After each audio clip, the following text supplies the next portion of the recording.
আমরা প্রতিনিয়ত কলেজে আসা যাওয়া করি। এখন ও যে কবে থেকে আমাকে ফলো করছে এটা আমি জানি না। আজকে ওর সুযোগ বুঝে আমি যখনই ওয়াশরুমে ঢুকছি ও পিছন পিছন এসে আমারে ভিতরে ঢুকেই জড়ায় ধরতে গেছে। অপকর্মের লালসা নিয়ে লেডিস টয়লেটে ধরা খেলেন কলেজ ছাত্র। আমরা এ বিষয়ে বিস্তারিত জানার জন্য কলেজ এসেছি। আমরা সবার কাছে জিজ্ঞেস করব। আচ্ছা, আমি শুরুতে জানতে চাচ্ছি যে ছেলেটি এরকম একটা কাজ করেছে সে কোথায়? ভাইয়া তাকে আমি ওয়াশরুমে আটকে রেখেছি। ও মানে কৌশলে তাকে আটকে রেখেছেন। এই তো লেডিস টয়লেট, তাই তো?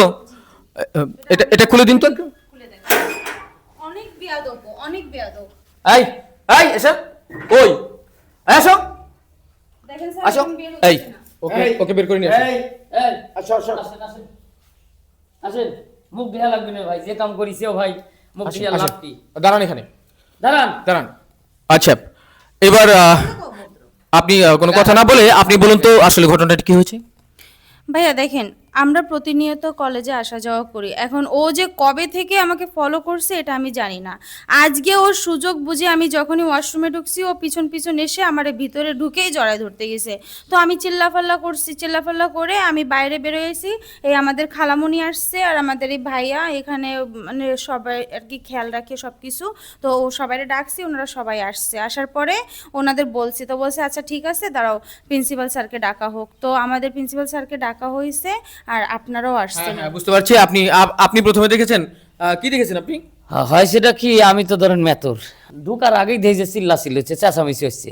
তো ঘট করে দরজা টোক দিচ্ছি, দেখা যে এই আপা গ্যাট করে মনে করেন বাইরে আসলো, বাইরে সিটকিল লাগা দেখুন আপা কি হয়েছে কি হয়েছে, কয় এই তো এরকম আমার কলেজের এক ছাত্র আমাকে জড়ায় ধরছে। তারপরে ওই আপা তো দেহি ফেলা দিল, দিয়ে এই যে স্যার এক ডাইলি আইছে, এই যে ঘটনা। আচ্ছা, দেখছি। আসসালামু আলাইকুম স্যার, আপনি তো প্রিন্সিপাল স্যার। জি ও কি আপনার স্টুডেন্ট? জি আচ্ছা, আপনার কাছে আমি আর একটু পরে আসছি, তার আগে আরো যারা রয়েছে তাদের কাছে একটু জিজ্ঞাসাবাদ করি। আপনি কি কি করেন এখানে? আমি আপনি এই কলেজে কি জায়গায় করেন? আমি এই কলেজে ঝাড়ু দেই, মূলত আচ্ছা, আচ্ছা। বুয়ার কাজ করি আমি। এই ছেলেটা এই কলেজের ছাত্র। আপনাদের চোখে এরকম কখনো কিছু পড়েছে যে এই ছেলেটির চরিত্রে একটু প্রবলেম আছে? আমার চোখে অনেকবার পড়ছে। আমি একদিন চা দিতে গেছি, ওই প্রিন্সিপাল স্যারের রুমে যাইতেছি, তখন আমি দরজার ওই ওই দিক দিয়ে যাইতেছি, দেখি যে ওই হাত ধরে টানাটানি করতেছে একটা মেয়ের। এই ছেলের নেচারটা আসলেই খারাপ, কারণ আমারও তো যে বেটি আছে। হ্যাঁ হ্যাঁ, সুন্দর আমি- কথা বলেছেন। আমি চাই যে এর একটা সুস্থ বিচার হোক। অবশ্যই। হ্যাঁ হ্যাঁ, আচ্ছা ঠিক আছে, আমি স্যারের সাথে একটু কথা বলবো। স্যার, স্যার আপনার কলেজে এরকম স্টুডেন্ট রয়েছে, আপনি এর আগে কোনো ব্যবস্থা নেননি?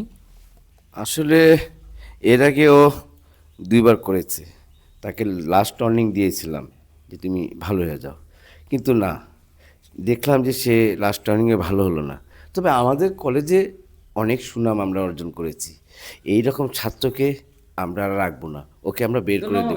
একবার আচ্ছা, আপনি যে কাজ করতে আপনি লজ্জা পাননি, এখন আপনার মুখটা দেখাতে আমার মনে হয় লজ্জা পাওয়ার উচিত না। আপনি আপনার কলেজের আরেকজন স্টুডেন্ট, যেটা আপনার বোনের মতো সহপাঠী, আম, আহ, তার টয়লেটে আপনি কি করতে গিয়েছিলেন এবং কেন গিয়েছিলেন?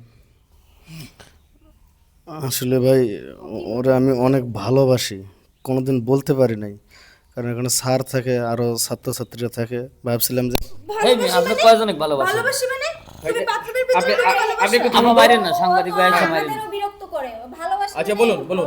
ভাবছিলাম যে হয়তো এনে সুযোগ পামু, এই সুযোগের আমি কমু, কিন্তু আমি এখানে কোনো খারাপ উদ্দেশ্য নিয়ে ভাই এরে আমি কিছু করতে জানি, এটা শিক্ষা প্রতিষ্ঠান, আমি মিথ্যা কথা কমু না, আমি কোনো খারাপ উদ্দেশ্যে তারে জড়াজড়ি, আমি কোনো খারাপ উদ্দেশ্য না ভাই, আমি জাস্ট তারে কইতে চাইছিলাম যে আমি তোমারে ভালোবাসি, এই তোমারে ফোন দিলে তুমি ফোনটা ধরো, খালি এইটা কইতে। হ্যাঁ হ্যাঁ, আমরা বুঝতে পেরেছি স্যার। আপনি যে ব্যবস্থা নেওয়ার অবশ্যই ব্যবস্থা নেবেন।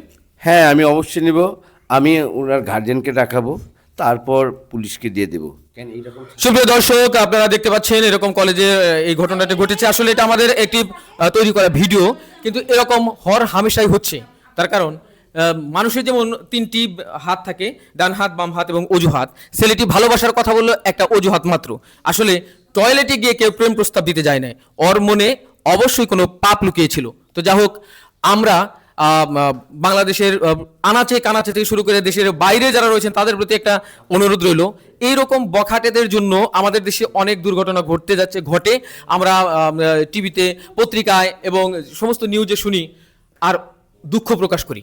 কিন্তু আমরা যদি সোচ্চার হয়ে ওদের বিরুদ্ধে কঠোর একটা অবস্থান নেই, তাহলে কিন্তু এগুলো কমে যাবে। সতর্ক থাকবেন, ভালো থাকবেন, এইসব ব্যাপারগুলো যাতে না ঘটে সেদিকে খেয়াল রাখবেন। আল্লাহ হাফেজ।